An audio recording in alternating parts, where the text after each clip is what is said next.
Hello, everyone. Stakuyi here. And I'm Gabby. And welcome back to the podcast, my host. Welcome back to a live recording from Denmark in Europe. Or at least it's not live. We're actually recording this as a pre-recorded thing, of course. But still, we are in Denmark. Also, we are in the most echoey room possible. So sorry, James. They ask you how you are, and you just have to say that you're fine when you're not really fine, but you just can't get into it because they would never understand. Other exciting news, our German Christmas market trip has launched. So if you guys want to book that, there are a few early bird spots left. The early bird spots get you $200 off. So if that's something you for sure want to know to do, you only need a 25% deposit in order to secure your spot and secure the discount, because we are going to be going to Munich, Salzburg, Vienna, and we're going to hit up markets, Christmas markets, and palaces and fortresses along the way. So you do not want to miss it. It's going to be Christmas so miracle, Johnny. It's like the Christmas spirit, except also if war was involved. What war?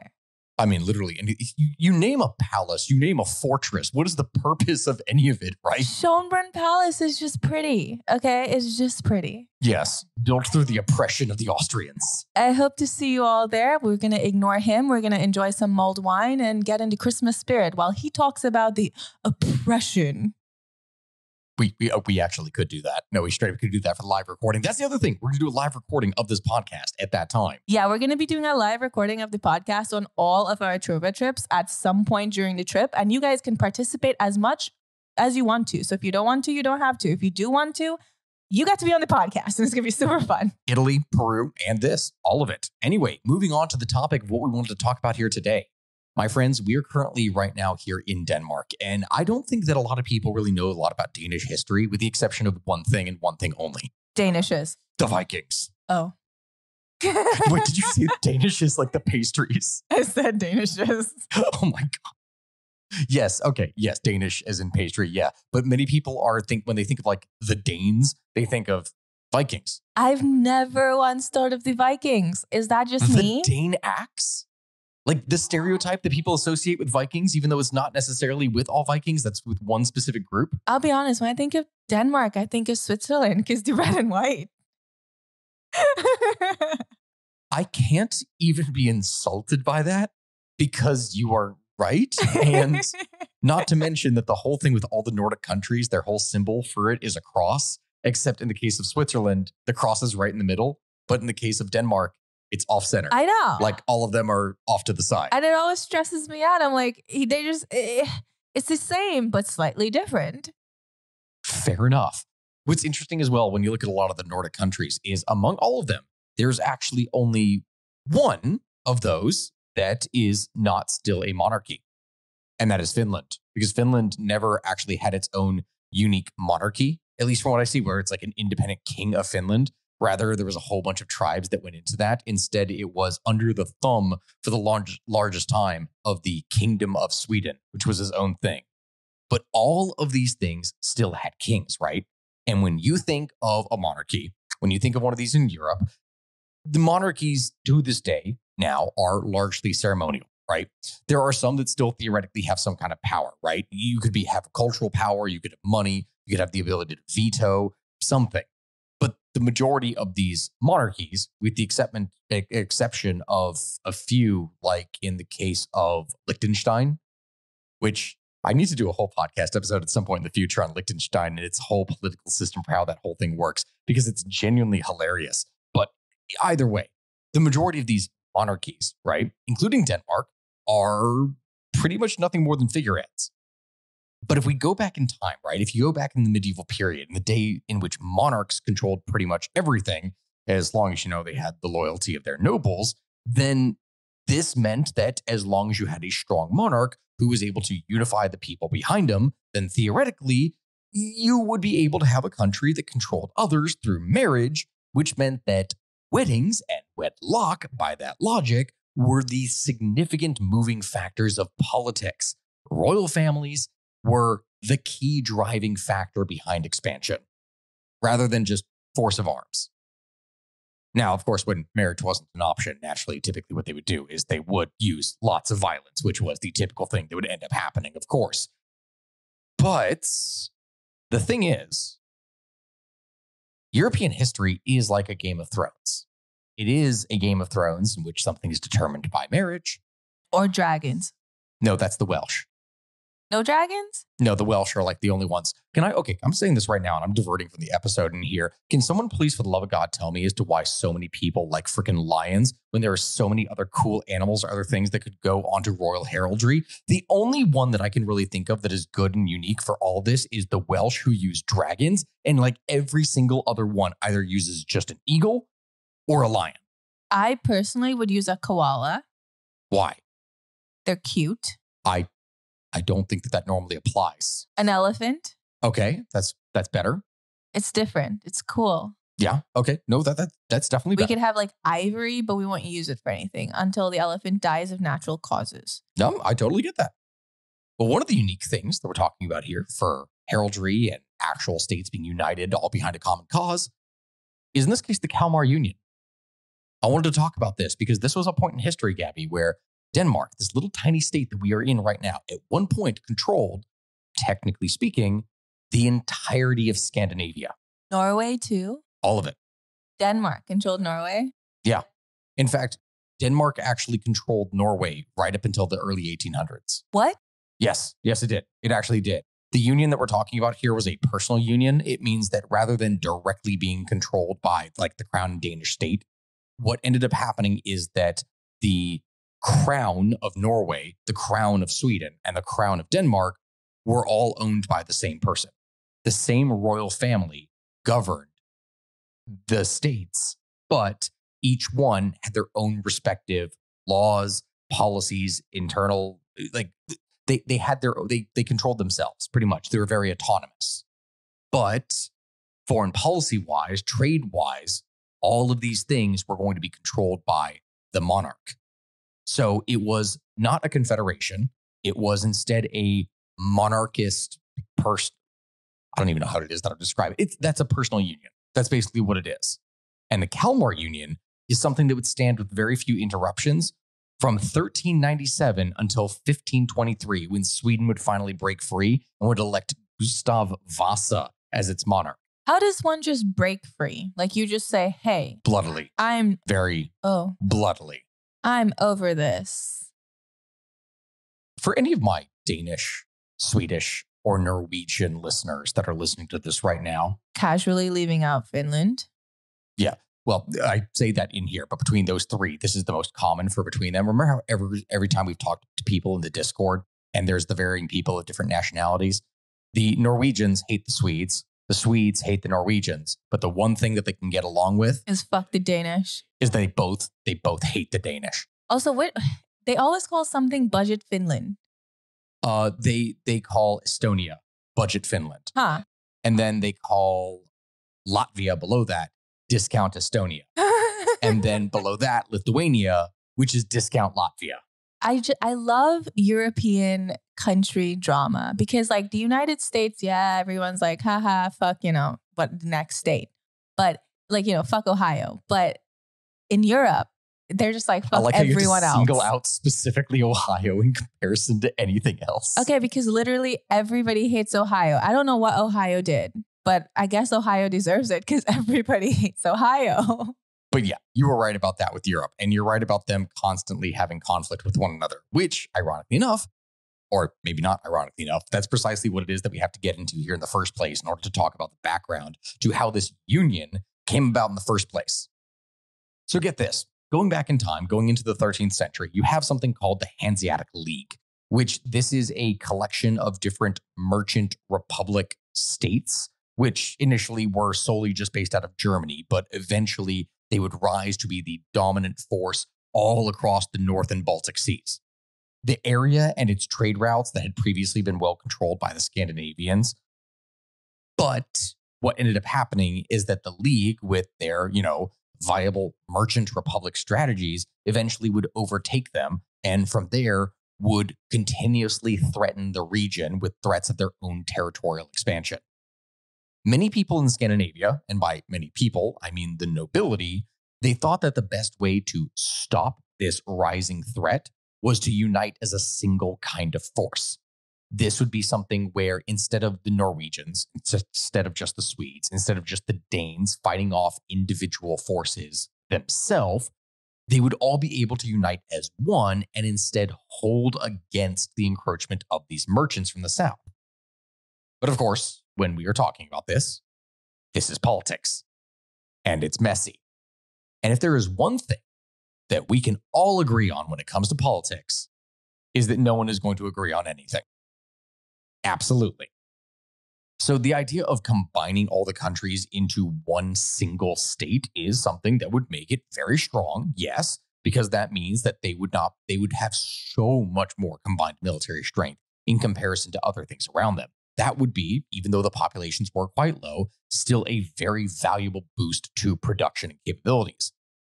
But the largest state among them, Sweden, they didn't want this to happen because they feared that if they gave this up, if they went and united completely with both Norway and Denmark, then this meant that the Swedish nobles wouldn't be able to maintain their own kind of power. Because since this was going to be a union that was likely going to be under the rule of Denmark, that meant that Danish nobles would likely have more sway and power.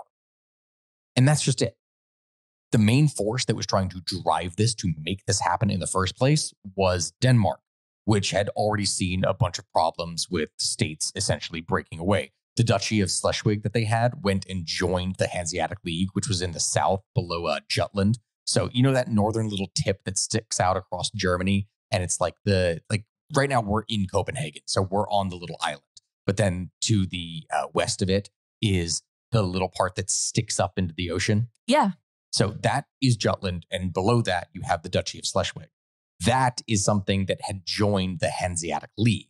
So while power struggles were constantly raging in the Nordic countries over who was going to be in charge and what was going to be happening, because mind you, this entire time they were literally fighting each other. Of course. There were still several factions within them that were trying to unify. And this all comes to a head with Margaret and Hakon. So the arrival of Princess Margaret in 1353 as the sixth and youngest child of King Valdemar IV of Denmark, that was going to be the thing. That was going to be the catalyst that was going to finally put the pieces in place necessary to eventually succeed in unifying Scandinavia. And I'm going to need to talk a little bit about this woman because this is one of those things where we talk about figures in history, and you know this very well, Gabby. When we talk about figures in history, it's usually men because theirs are the stories that typically are getting recorded. We don't hear nearly as much of women. And the ones that we do are two kinds of extremes, typically. They are either extremely good or extremely bad. And in her case, she was one of the ones that was extremely good. She was an incredibly powerful figure. And that's why I need to talk about her, because she really is the force that would help to unify all of this. So a little bit of background to the princess. Her mother and father were not really getting along. They were estranged by the time that she was born. And we don't really know why this happened in the first place. But because she was a girl that was born into a royal family. Marriage. Exactly. That means marriage game. That means that she was going to become a pawn in the game of houses. Were people allowed to get married for love, or is that frowned upon? Technically speaking, they were, but the lower classes were.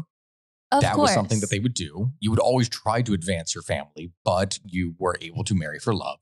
When it came to nobility, you could get married for love. But only if you chose someone powerful enough to be approved, right? Oh, this is true. This is true. Also combined, because you had to do what was most beneficial to the family.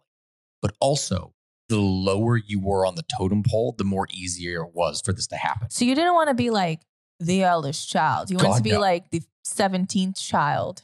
With great power comes great responsibility. That's the whole thing. Because I'm sure if they had like up to 10 children, by like child number 5, they're like, honestly, just do something with your life and leave us alone. This is actually one of the distinct reasons why there used to be a system of service that many different cultures around the world kind of practiced that was based off what position you were in order for like what your job would be.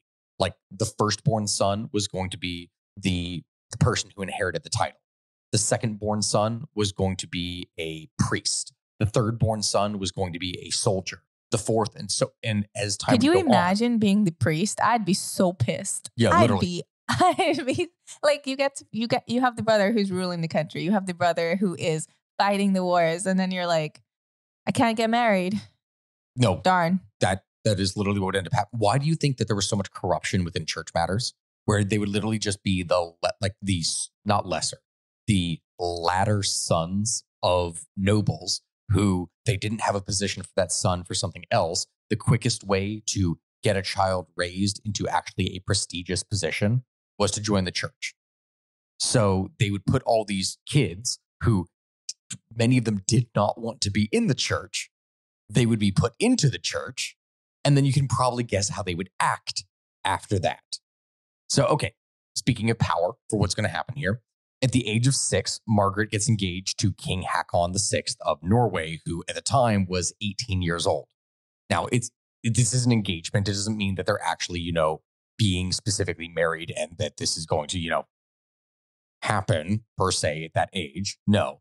The idea at the time was that Håkon was going to rule Norway and that his older brother Eric was actually going to be the guy who would inherit the crown of Sweden. But Magnus, there of Sweden, he favored Håkon way more and made him king of Norway while he was still alive. Eric was very impatient and didn't want to wait his turn to actually take power, so he rebelled and went and seized southern Sweden, crowning himself as king at this time, which is a bad situation, but one could also say that the fortunate thing that would happen is that Eric would end up dying only 3 years later.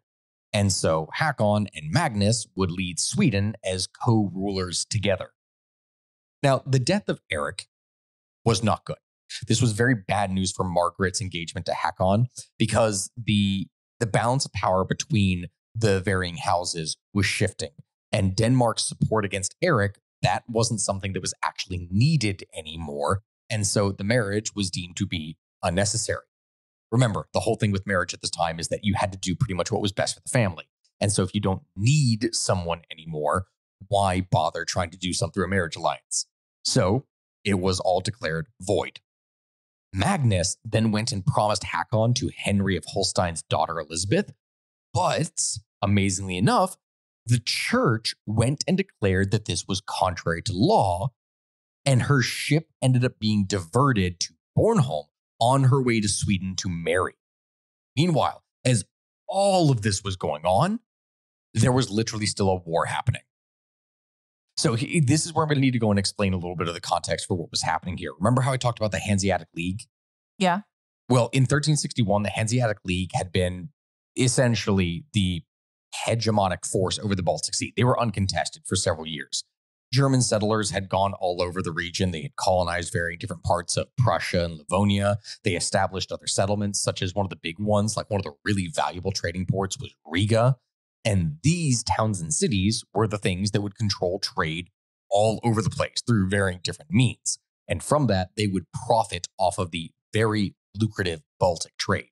It was like its own little seed from which they would be able to extract all the wealth from. And together, these different merchant republics and forces would work to eliminate piracy out of the region, which is something that from all of its years previously had actually made it a pretty dangerous place to trade in the first place. So they did actually improve the situation. The other important thing to note about the Hanseatic League is that the fisheries of Scania, which the region, actually where we're going tomorrow, Gabby, Malmö, that is part of Scania. It is the southern region there of Sweden. The fisheries there were incredibly important to them. So it is estimated that approximately 300,000 fishermen went out from Scania, each day from there, or was Each day day or or each each season? year? I think it's each season, each fishing season. There was like 300,000 people that were going out in an area, mind you, that didn't really have many people in the first place. Like the majority of agricultural goods that were, produced in Sweden and Norway and other places like that, they were eaten by the local population. They weren't good for export, and they needed to supply a lot of their foodstuffs with fish. So these regions were incredibly important. They were also massively important because where we are right now, Copenhagen, and where we're going across here to like Malmö in Sweden. Were they major shipping points? Major. shipping points. Because this place is surrounded by water. So obviously, the goods would have to pass through. There are only a few by. places where people could actually pass from the Baltic Sea going out through this area. This is one of the few crossing points. And then from there reach the north, like the Northern Sea, like the North Sea. So Yo-ho. Yes. I love the North Sea. Where the whole thing with the North Sea TikTok and all that stuff comes from. Yes, that is precisely where that comes from. This region was incredibly important to be able to control. And the Hanseatic League had been granted several privileges in Scania by the Kingdom of Sweden. And so the region was very important for them and profitable of them to be able to maintain that kind of authority and influence inside of. Interesting question. It is a little bit related. So back in the day, if you controlled a canal, like a channel, canal, a channel where shipping would pass through, did you have to have guards? Yes. Like how did you monetize the channel? There was multiple ways that you could do this. You could have guards. Would you have a block? Like I'm sure they didn't build a giant gate to block it off. Chains. So you'd put a chain? One of the things that you could literally do is you could have teams of ships. And this is the thing where they could have chains that would go from one ship to the next ship and create effectively a wall on the water. If you have this important channel, you'd want to make sure people paid to pass through it. Yes. It's your property, technically. So do you have armed guards? And then you're like, hey, pay me. Yep.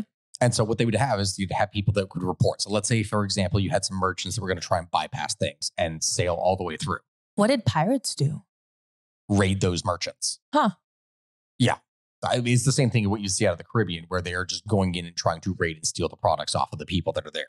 Like one of the big things that is highly lucrative in this region is amber.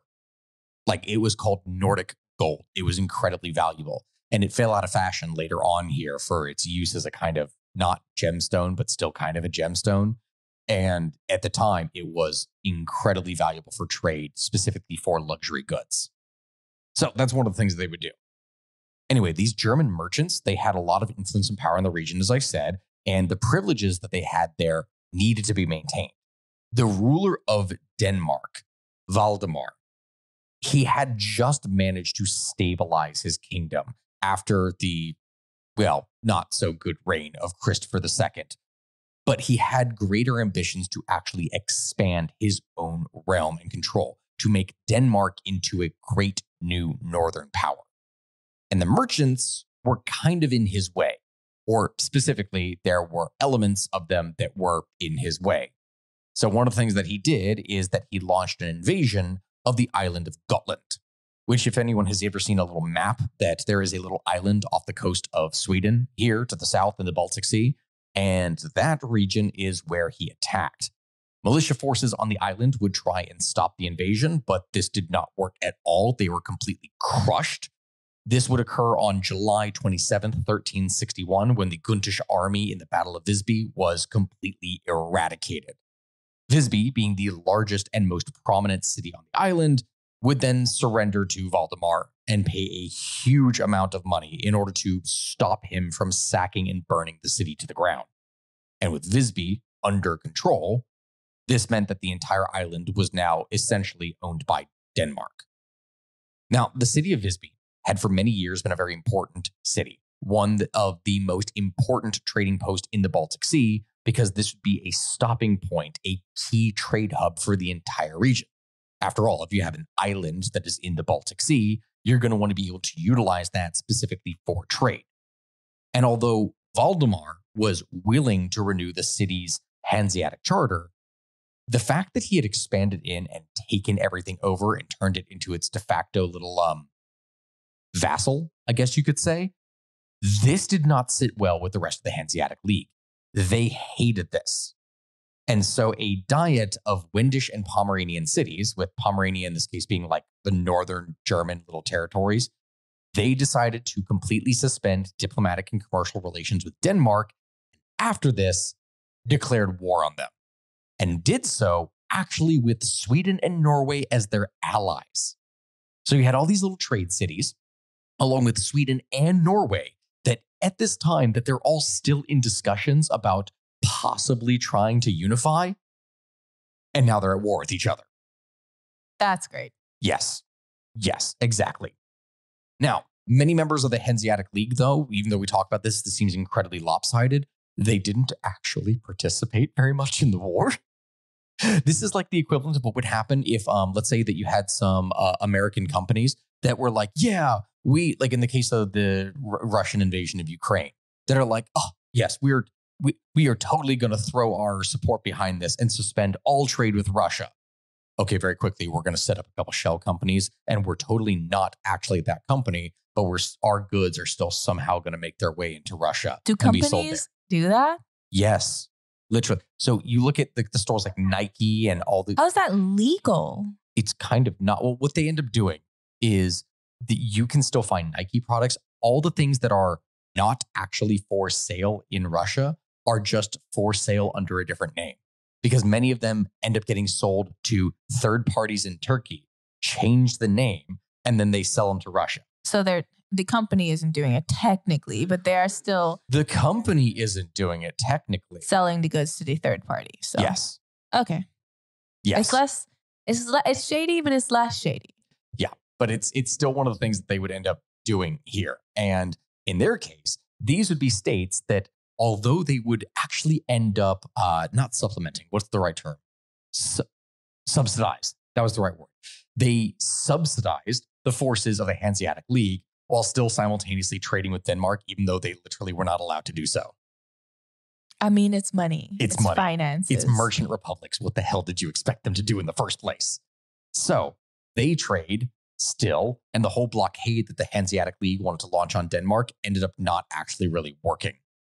In April of 1362, the commander of the Hanseatic fleet, a guy by the name of Johann Wittenberg of Lübeck, he went and landed his fleet of around 50 ships in Helsingborg, and his army then went on foot to lay siege to the city, but this ended up failing horribly because the King of Denmark then took the opportunity to attack the Hanseatic Navy that no longer had all of its foot troops to defend it, and he managed to crush it, capturing 12 of their ships. Wittenberg would successfully then he would secure an armistice, and he would flee from the region. But when he went back home, he was, of course, caught, imprisoned, and then executed for failing. So, yeah, didn't work out for him. With that defeat, the Hanseatic League was very seriously crippled. And although plans were made about a potential second invasion of Denmark, that did not happen. For now, Denmark was reigning supreme. They were in the victorious state. So the Swedish and the Hanseatic armies would sign a truce, which would finally pave the way for Margaret and Håkon to marry. And this would take place in Copenhagen in 1363. And can you guess how old Margaret was at the time? Mind you, she was engaged when she was 6. 15? So let's just hazard a guess. 12? 15? Nope. Higher or lower? Lower. Lower than 12? Yeah. Lower than 12? Lower than 12, yes. So less than 12? Less than 12, yes. 11? Less. No. Yes. I refuse. Yes. Nope. She was 10 years old. Nope. Yes. No. Now, mind you, this is not like a marriage in which something would actually end up being consummated. So, no. It was very clearly something that was done specifically just to try and secure the alliance. 10? Yes. So, even though she was now technically Håkon's wife, she did not live there. She was not there at all. She actually would remain in Denmark for a decent amount of time before moving to Norway. And there she was raised further in order to be able to, be a good wife and a good ruler and all these other things. She learned a lot of reading, writing, statecraft, etc. And eventually, by the age of 17, she, at that point, at least, performed her marital duty and provided her husband with an heir. I hate that it's like marital duty. When you are talking about royal houses married in is history. Duty. Like, it's exhausting being loyal. What are you even talking about? So, yeah, that's what would happen, right? She would have a son with her husband named Olaf, who was born in Akershus Castle in Oslo. And around this time, Margaret's only brother, Christopher, who was the Duke of Lolland, would die. And this was going to be a big problem because that was going to mean that Denmark no longer had a male heir to the throne. Meanwhile, in Sweden, Magnus, who was in charge there, and Hakon, they got deposed. They were overthrown, and instead the Swedes went and elected Albert of Mecklenburg as king. You could just overthrow the ruler? Well, nobles would do that all the time in history, and that was one of the big things. But how does that lead to a stable economy? It does not. And political situation? It does not. It never does. Cool. That is literally the answer. It never does. So why do it? Because they wanted to rule the country themselves, or they wanted to be treated better. Good job destabilizing your own country. Yeah, so it kind of weakens things. So fast forward a little bit of time, and when her father goes and dies in 1375, Margaret tries as fast as she can to get her son Olaf declared as king of Denmark. But mind you, he is a literal baby at the time. So Margaret she ends up ruling as regent until he comes of age at 15. She also at the time insisted that he be declared the true heir of Sweden. Like he was the one that with the fall, when, the guy in Mecklenburg or guy of Mecklenburg would fall, that this means that her son was the one who would actually be declared as the proper ruler. So King Hakon dies 5 years later in 1380, and Olaf, who at the time here is 10 years old, he succeeds the throne of Norway. Naturally, it is not good to ever have a child king, but Olaf, he was the hope. He was the thing that everything was riding on to unite the three crowns into one. The thing that was going to save Scandinavia, the thing that was going to bring it all back, the thing that was going to unite the powers and create the great Northern Lion that we would know of in history that would echo throughout it all. No pressure. Do you know what happens? Does he die? He fucking dies. Of course he does. When do they not? He dies somehow at the age of 16. So like he was king for 1 year. Yeah, basically. We don't know why. We don't really know how. It's really, there were rumors that he was poisoned. There were rumors of, just accident. We don't know what happened, but he dies at the age of 16. The weird thing that when this happened is no one really knew what was going on and whether or not he actually had properly died.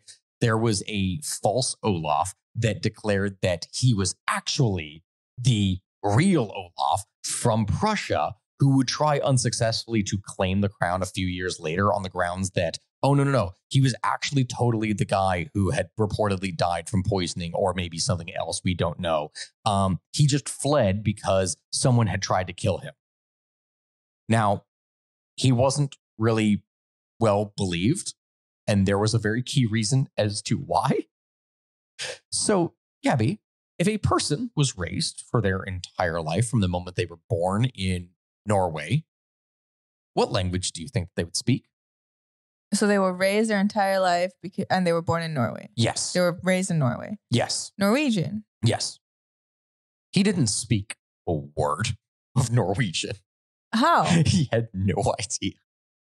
Because he wasn't Olaf. Right. It was the imposter.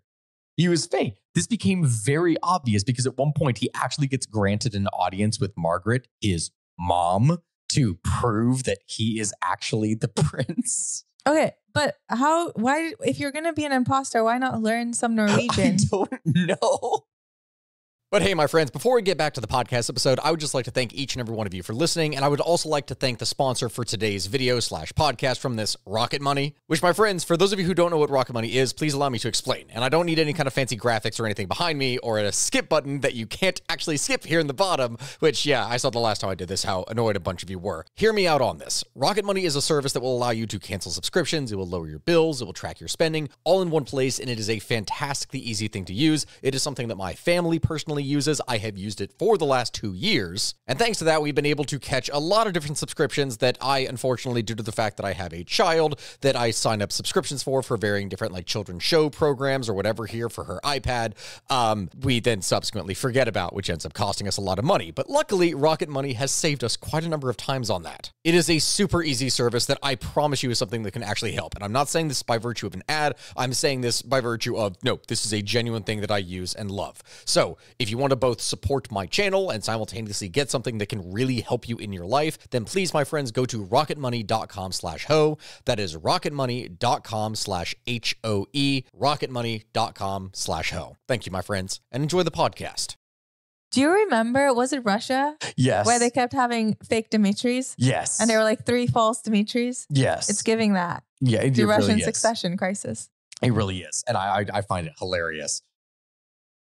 Olaf dying was the thing that was going to completely crush any hopes of unification with Norway. It is literally one of the worst dynastic catastrophes to ever occur in history, as when this would happen, it would completely destroy the male line of all 3 royal families in Scandinavia. Why did they just have one son? That's just what happened. You need an heir and a spare. Well, yes, literally, that's normally the thing. In fact, you know what's really interesting about this? When I was doing the research to try and find this, apparently there is this little detail that Olaf was the last Norwegian-born king of Norway until Harald V would ascend the throne in 1991. The 90s? The 1990s, yes. That is how long. That is a 600-year difference. That's most of the 1000s. Yes, really it is. For over half of the millennia, that is exactly what happened. So after the death of her son, this was not really a good thing for the throne. Obviously, the mother was very upset. Margaret was instead declared to be the, quote, all-powerful lady and mistress and the Kingdom of Denmark's regent. I love that for her. Yes, she wasn't going to be queen, as in like the actual ruler of everything. She was still just the regent, as Denmark, technically speaking, did not actually have the legal authority for a woman to rule by herself. Like she couldn't just be the queen. Did she have to get married? Yeah. Is it like a Genovia situation? Yeah, there would have to be a king. There would have to be a thing. So it is a Genovia situation. They were not bullshitting on Princess Diaries. Yes. And even then, she technically from this wouldn't be the queen from this. Like the king would rule. It's a really complex situation. She was just going to be the regent until the next heir could actually take over. And so 2 years later, after Albert of Mecklenburg, that guy who had seized the throne in Sweden or had been raised up by the nobles, he ended up doing something that is a very common thing that would happen in Swedish history. Can you guess what he did? No, I can't. He pissed off the nobles and got overthrown. Okay. I would not have guessed that. Like what happened to the previous guy. They really need to be nicer to the nobles. Give them some land and some money and tell them to sit tight. That was kind of the problem. You do too much of that, they get too much power, and then you have nothing to give, so they overthrow you. No, so you give them some land and some money, but then you put a check, like, I don't know, they have to give you all of their children, and the children have to live in your palace as guests of the state or something. They'd be part of the court, so they can't pull anything crazy because all their kids are with you, so all of their heirs, to secure all of that wealth you just gave them, they're with you, buddy. Yep. Be nice. There is that. That's what I would do, but I don't know. No, it makes sense. You're pulling a straight up Versailles in that situation, or Edo Castle. Keep your friends close and your what? Your enemies closer. Well, your enemies' kids closer. No, I mean, that does make sense. That's actually a very smart idea with this. So yeah, when this would happen, Margaret would assist the Swedish in getting rid of Albert. And when this happened, she was declared the all-powerful Lady of Sweden. Which again, I think that title is just something that's still really cool. Good name. Like she's not the queen, but she is the all-powerful lady. They're doing everything but saying the word queen. Yes, they're doing literally everything but saying the word like, queen. listen. So you're like the queen, right? You're a female ruler who's in charge of everything and you're really, really powerful. You're not the queen though, but you're basically kind of like one. Yes. We just can't say queen. Sorry. Yes. Yeah. So congrats on being not the queen. That is exactly what would happen. And so when she take over this, effectively, they had done it. They had united Scandinavia. She was the ruler, quote unquote, not exactly, but she was, of all 3 Scandinavian countries. She was. But there was still a bit of a problem. There was no actual king. Still, though, she would, during this time, rule incredibly well. She is, again, one of those people that is regarded as actually one of the strong, great rulers in history. She was remarkably good. What she would end up doing is she would adopt her great nephew, Bogislav, which I have to say, in the first place, is a hilarious name, Bogislav. And he would then change his name to Eric of Pomerania, which, when this would happen, this means that now the states would finally have a king that would be able to take over the respective thrones of Sweden, of Denmark, of Norway, of all of them. Oh my God, Denmark is so small. Yes, It is. It used to be bigger, but yeah. How are you going to let Denmark bully Norway and Sweden? It used to be bigger. It used to be bigger. Also, how much bigger? Also, with the fact that it still had a pretty decent population, because being further south, Denmark had much better farmland. So it had a much bigger population relative to its size in comparison to something like Sweden and Norway, which, especially when talking about Norway, the overwhelming majority of its population was literally on just the southern tips of it. Still to this day, that is the truth of the matter for both Sweden and Stockholm, where it's all around the coast. So my question to you is, and it's super related. Finland, right? It's part of the Nordic region, but it's not Scandinavian. No, it's Sami. But Norwegian people are also Sami. Like there are Sami people. Northern Norwegian. You know how Norway wraps all the way around Scandinavia, going into like the Arctic at the top, and then it reaches over to the border of Finland? Over Finland? Yes, the part over Finland. Think of this. The northernmost regions of Sweden, the northernmost regions of Norway, that whole block going into Finland, like the Arctic area, that is Sami. Okay, that makes a lot of sense. I just have a lot of questions still. Yes. It's one of those things. It's one of those like weird, because the culture kind of can overlap, but also they're like completely different. Very distinctly different, yes. Yeah. So this is what would end up happening, right? And when the king would take over, they would get a treaty. The treaty is something that would propose everlasting union, friendliness to all three realms, that they would exist together in harmony and love, and whatever would befall one would befall the other, whether that was war, rumors of war, the onslaught of foreigners, etc., all of that the kingdoms would come together in fealty, in oath, in loyalty, and that they would be able to protect one another.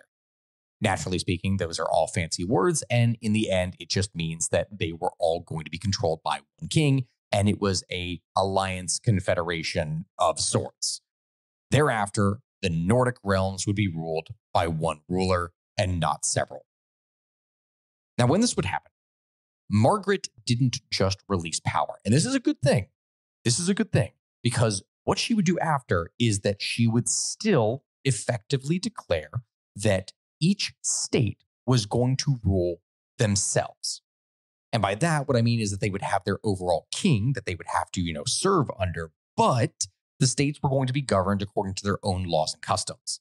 Officials were going to be drawn from among their own people, and there weren't going to be any laws that were going to be laid down without the direct consent of the nobility of that, realm.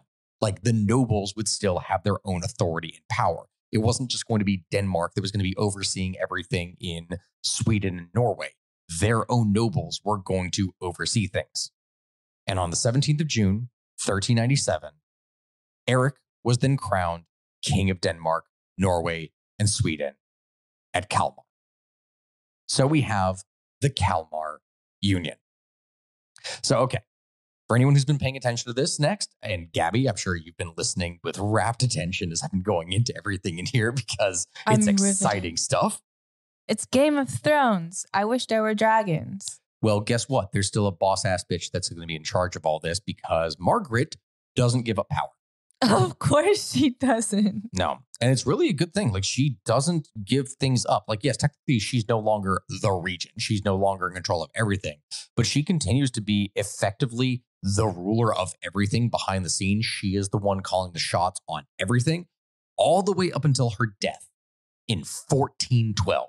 Wow. Which is a long time for this to get its good stability. Like, from its time in 1397 to then, that is a good 15 years in which there's technically a king. But Great Auntie is the one who is in charge. She wasn't just grandma. She was the Great Auntie. And so during that time, she managed to recover Finland, take over Gotland for the Kalmar Union. That's the thing. That's the thing. The thing about Finland, because that's what I'm still thinking about it. Because Finland was part of Sweden at points, but it's not Scandinavian, right? But it geographically could be considered Scandinavia. Yes. Geographically. It is. What the fuck? It's mixed. It's mixed in terms of culture and history and everything. I know. It's just the Europeans swapping back and forth is so hard to keep up with. Every time we go to a museum, I'm like, why was this a part of this? What? Yeah. Literally, that is what would end up happening. There's not really much else that I can say except that, yeah, it gets really messy when it comes to land control and politics. That's what happens. So, yeah, she would manage to recover these states. She also allowed for, the states to be able to govern themselves. But at the time that she did this, even though they governed themselves, she made sure that the people who were governing themselves were her loyal, trusted people, the ones who were actually going to work for her. She would also, during this time, try to get an alliance with England by marrying King Eric to Henry IV's daughter, Philippa, and also the marriage of his son, Henry, the guy who would become the later Henry V of England, to Eric's sister, Catherine, with the goal being to recreate the Empire of Canute, which is probably something that I would cover here in another episode. But for those who are not familiar, there was a great Scandinavian English empire back in the year 1016, in which large swaths of Scandinavia and almost all the British Isles effectively were under control of this warlord. It was a really cool little time when this happens because it's part of England's history before the arrival of the Normans. Anyway, the English didn't want this. They still wanted the marriage and they would take some of it, but they wouldn't take all of it. The big thing is that this is the 13 and 1400s. They didn't want just a simple defensive alliance. They wanted something that could actually help them in their wars against France. Because remember, the 100 Years' War is going on during this time. The purpose of the Kalmar Union was not for offense and conquest. It was a very defensive union. They did not want to be involved in outside conflict. They merely wanted to be able to protect their interests from the Hanseatic League and other forces. So a secondary marriage did not happen. Philippa would marry King Eric, and this would at least create a defensive alliance, but nothing else. One of the last things that would end up happening before Margaret would die, though, is that she would still launch a war against Holstein, which is, again, south of Jutland there, the southern reaches there, in 1412, to try and recover Schleswig, which, remember, had joined the Hanseatic League. The war initially was successful, and Margaret was hoping that everything was going to end swiftly, that it was going to finish off in a nice, quick action. But you know what usually the problem is with hoping for a quick war? No. It usually doesn't go quickly. And that's precisely what ends up happening. Margaret ends up dying in 1412. One night, she just got sick and died on her ship. And that was it. Which finally brings us to King Eric. Here's the interesting thing about King Eric. On paper, this guy should have been a good king. But also, he simultaneously had a lot of problems. You could describe him as having incredibly good traits, bad traits, and whatever it is that you want. Here's the thing. He was incredibly intelligent. He was very disciplined. He was energetic. He was constantly working to better himself and his kingdom, and he wanted everything to be great. He was charming. He was friendly. He was open. People loved him. But simultaneously had a horrible temper problem.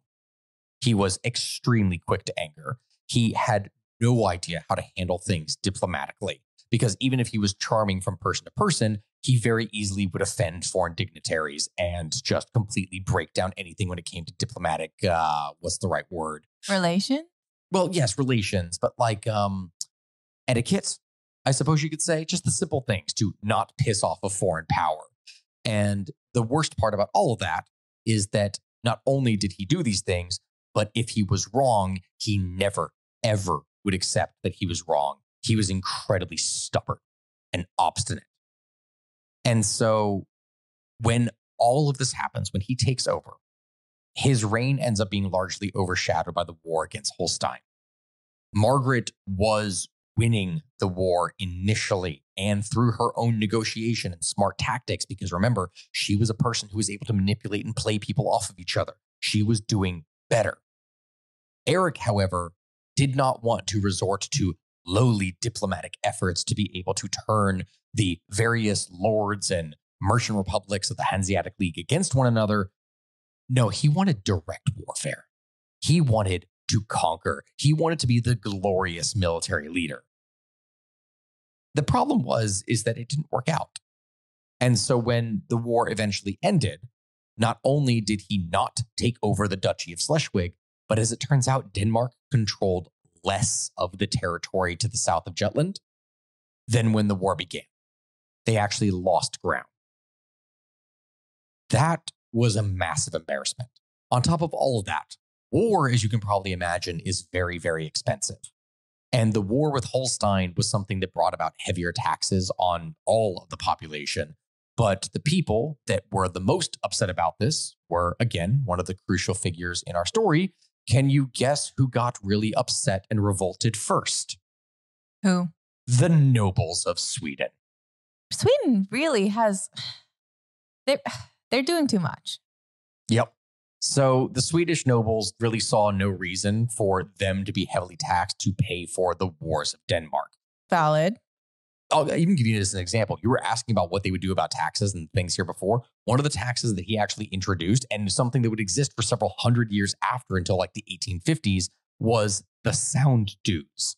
Something that if you were going to pass through the Baltic Sea, if you were going to go through this territory, you had to pay a toll. And this was going to go to all merchants regardless. That was a great source of income for the Kingdom of Denmark.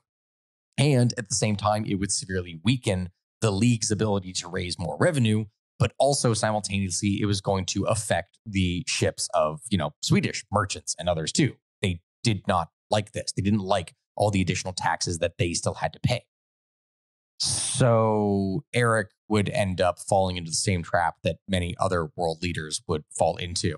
He would fight way too many people all at once. He never divided and conquered. He never turned the Hanseatic leaders against each other. And with the Swedes now turning against him, led by Engelbrektsson. So he was Engelbrekt, son of Engelbrekt. Like Thor, son of Thor. Yeah, that was going to be the thing that would end up taking him down. People were pissed at the continuous taxation, and there was no real stopping it. There was no negotiation. There was nothing that they could do. And with the Baltic Sea continuously deteriorating as the Hanseatic League was now coming about and stronger, Swedish nobles and peasants rose up and they deposed Eric. At the time that this happens, his own nobles in Denmark also hated the peace treaty that was forced to be signed that ceded Schleswig to Holstein. Here's the crazy thing about Eric. Remember how stubborn this guy was? Remember how I talked about that? Yeah. Instead of just giving up and going, okay, guys, you know what? We're going to lower taxes. We're going to do all these things. I'm going to totally work with you all here. In fact, I'm even going to step down and it's going to be this guy that's going to be in charge. No, he does not do that. Instead, the man just straight up runs away to Gotland, like that little island where he sets himself up as a king in exile and then rules as a pirate king for several more years. I mean, honestly, if you were fired and you didn't want to quit that job, you just get a competitor. He just established a competitor. Yep. He literally just became a pirate. I love that for him. Yep. So this guy then gets succeeded by his nephew, Christopher of Bavaria, in Denmark and Sweden in 1439. But Norway, weirdly enough, actually still remained loyal to Eric. And it wasn't until several more years passed that they realized that, okay, we probably don't want to have a pirate king as being our ruler here, considering that he's all the way in this little tiny island in Gotland and no one else is really supporting him. Norway is wild for that. It sounds like a very Norwegian thing, though. I can't explain it. They brought back the Viking spirit. Yeah, it makes sense. Yeah. So eventually they acceded and allowed Christopher to be the ruler. And Christopher of Bavaria was not a strong guy. He was a person that was put into power by the nobility. He was a puppet of the nobility. He was not someone who was even liked by the nobility in the first place, but they put him in power anyway, just so that they could be able to control him. He was considered to be way too German by the Swedish people, and he barely knew anything about the entirety of Scandinavia when he took over the throne. During his reign, the Kalmar Union would effectively break down in so that it wasn't actually a centralized that's not the right word, a centralized entity. Instead, it was going to be a loose and balanced force where the crown and the aristocracy were constantly having to battle back and forth between who had the right to do what. And the aristocracy would succeed largely in taking back control of much of the lands that Margaret had managed to acquire, meaning that the crown had very little actual money, authority, or power behind them. And so during this time, really not much was going to happen for the next 8 years, though one of the things that would actually happen during this time is that Copenhagen would actually end up being declared to be the permanent capital of Denmark. Weird, funny little fact that would happen at this time. But still, that's pretty much it. So the king goes and dies in 1448, and we have another crisis. Do you know why? Why? Because the man, for whatever reason, No kids? had no kids. What is up with that? I don't. It's so cold and dreary here in winter. I feel like it's the There's perfect not much left to do, opportunity. but just like cuddle up with a buddy and get heavy. Just like a pal. That's why he had no heirs. That's why. He and his homies. Cuddling There are so many too much. inappropriate rhymes that I want to make right now that I can't because I know that this podcast has more freedom than when I'm saying things on YouTube. But since this is going up on YouTube and I don't want my management team to get mad at me, I'm going to refrain from saying those things. Good. So the king dies. There's no heir. The Swedes then decide, okay, well, if we're not going to have an heir from, this royal family, we're going to install our own guy on the throne. And they declare Karl Knutsson as Charles VIII of Sweden. Son of nuts. Son of nut. Yes. I'm sorry. Yeah. And the idea behind it is that, they want the Swedes to now be the dominant power instead of the Danes within the Kalmar Union. And Charles then gets elected as Charles I of Norway. And everything looks to be settled at this time. But There's always a but. Yep. Down in Denmark, the Counts of Holstein declared that Christian I was the guy who needed to be appointed king of Denmark. And the Swedish nobility did not want to start another war. They didn't want to get another conflict that could break things apart even further. And so they ended up actually not backing Charles in a possible war against Denmark. And Christian ends up assuming the throne of Norway in 1450, leaving Charles as the ruler of Sweden. This is going to be a confusing thing in here. Technically speaking, they're still under the authority of the Kalmar Union. But now this ruler within Sweden is effectively the governor. He is the person that is second in command within the union, right? That's what it is. And this was not stable at all. Over the next 20 years, Charles was going to be deposed twice. He would reign 3 times during this period.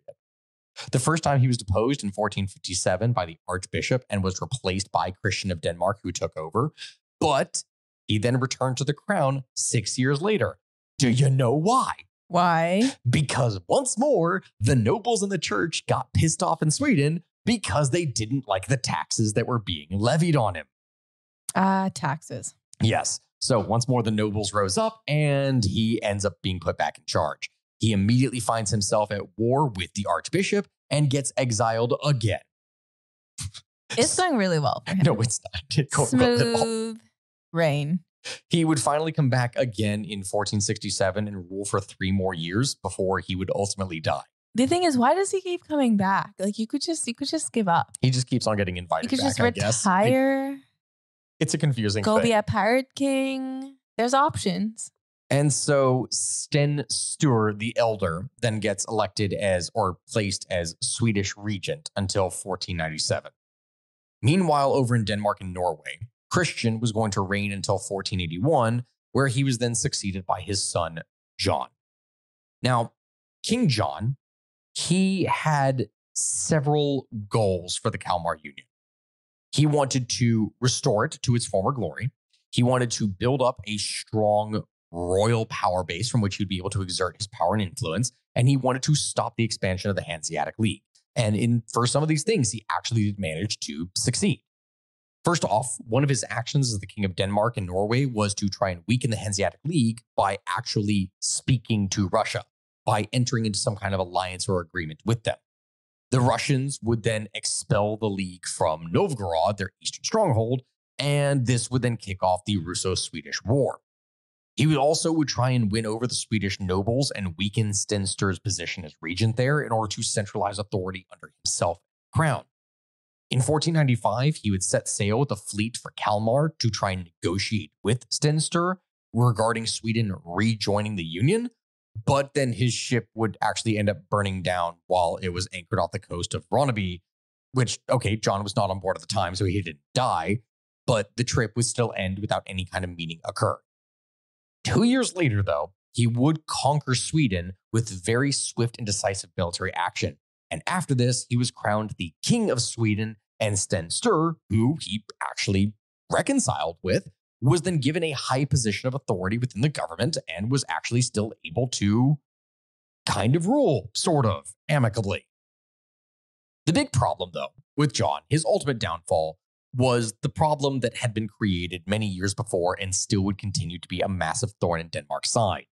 The whole Schleswig-Holstein issue. See, John wanted to go further south and capture a territory called Dithmarschen.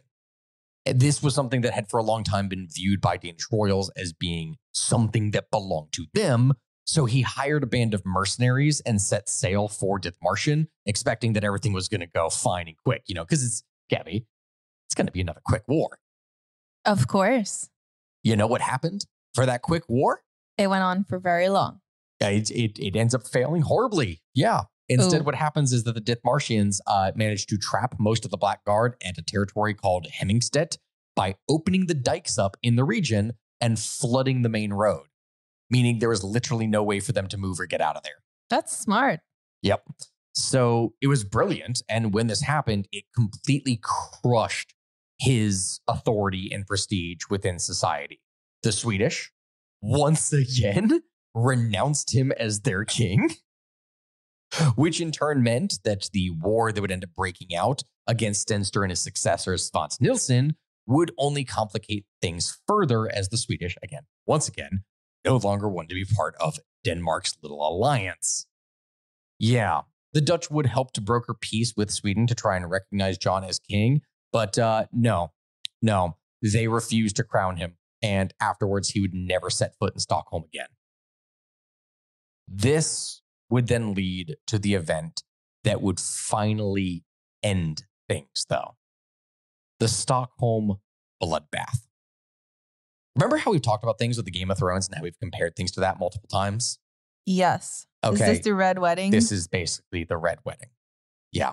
For anyone who doesn't know what I'm talking about, where have you been all of your life? You need to at least look up and understand that here. Go to YouTube, look up would it be on YouTube? It is on YouTube. Google. I'm pretty sure it is. Look up the Red Wedding. It'll all become clear. It's one of the iconic scenes. So here's what happens. After multiple attempts, the army, which was composed mostly of foreign mercenaries, finally manages to wound the Swedish regent Sten Stur the Younger. And from this, actually, it's a fatal wound. So he ends up dying. And the Swedish Privy Council would agree to pay homage to Christian as King of Sweden on condition that they not be punished for anything, that they be given complete amnesty. Unfortunately, Sten Stur's widow did not give up, and she would hold out for another 5 months before finally surrendering, again, under the condition of amnesty, but this would only piss off Christian even more, and he was going to hold that against them all. On the 4th of November, 1520, he finally gets anointed by the Archbishop as King of Sweden and takes the oath to manage the kingdom. And after 3 days of feasting, of banquets, of celebrations, of kind, friendly, and open relations, Christian summons his army captains who proceed to quietly start carrying off members of the Swedish nobility. And after capturing all of them in their drunken stupor state, they get executed. A quick trial would happen, at least sort of trial would occur, and under the watch of the Archbishop, all of these men were then sentenced to death. They were led to the main square and they were executed. Around 82 members of the Swedish ruling class were put to death here, which doesn't sound like a lot of people. But if you think about the fact of how many nobles are dying during this time, and we're talking about the rulers, not just minor nobility. These are the ones who ran the country. they all were slaughtered. And this would become known as the Stockholm bloodbath. Naturally, of course, when you piss off the nobles of Sweden, they revolt. This would lead directly to a revolt that would be led by Gustav Vasa, whose father was actually one of the people that had been executed there. Christian gets very quickly deposed from the throne in 1521, and after 2 years of war in the Swedish War of Liberation, Vasa would take control of Stockholm and get appointed himself king of Sweden. And this would completely end any hope of restoring the Kalmar Union. It was done. It was dead. It was over.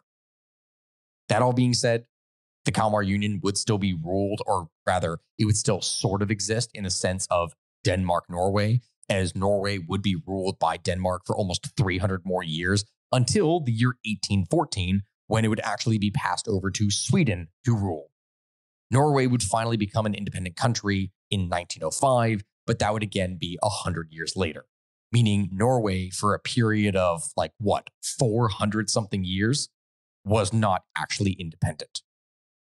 And so it was then, the Kalmar Union would end, and with it, the dreams of glory and conquest and power for Denmark. And that, my friends, is the end of today's podcast episode and the story. My friends, thank you very much here for listening here. I appreciate all of you. If you all could comment, and subscribe if you're seeing this here on YouTube, or if you want to leave us a review if you're listening to this on Spotify, Apple, or wherever it is that you get your podcasts, I appreciate all of this. Also, do not forget, as we mentioned in the beginning of this episode, that we have several trips that are coming up. If you want to join us for Italy, if you want to join us for Peru, if you want to join us for Germany, all of these trips are open. But now currently as it is, there's only, at the time that I'm making this, a very few spots that are left open for Italy. If you want to jump in on that, you got to do it fast. There's a couple more for Peru, but if you want the discount spots for Germany, those are the ones that are going to be going the fastest. So you need to get in on that while you can. And I'm going to be leaving a description in the comments here. Not comments. In the description. I'm going to be leaving a comment in the description and also in the comment. It's YouTube and everything else. It's all combined into one. Either way, my friends, thank you very much for listening. I appreciate all of you, and I will see you next time. Goodbye, my friends.